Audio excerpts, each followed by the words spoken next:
So yun, kasama natin si Miss Diwata. Miss Diwata, anong oras kayo nag-open dito? Ano po kami, 24 hours kami bukas. Bakit po Diwata? Ano yung pangalan? Ang Diwata kasi, galing niya sa salitang Engkanto. Charing, hindi ko alam bakit tinawag ako ni Diwata.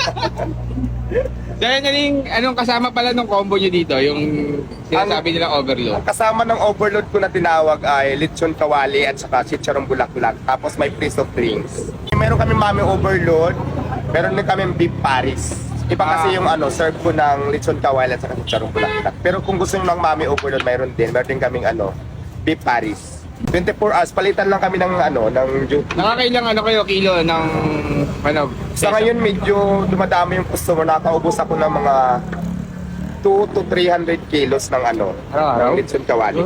Dito sa sa overload ko bago lang. Pero matagal na ako magpaparis, kaya lang naisipan kong beef paris lang kasi ako dati, pare-paras na kami dito ng ng halos mga menu. Kaya nagbago ako sinubukan ko naman itong lechon kawali. Okay naman, mas pumatong sa tao.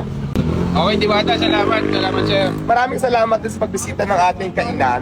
Sa lahat po ng gustong kumain, magpunta lang kayo dito at 24 hours po kaming open. Sigurado po ako na magugustuhan niyo. Maraming salamat. Thank you. Thank you.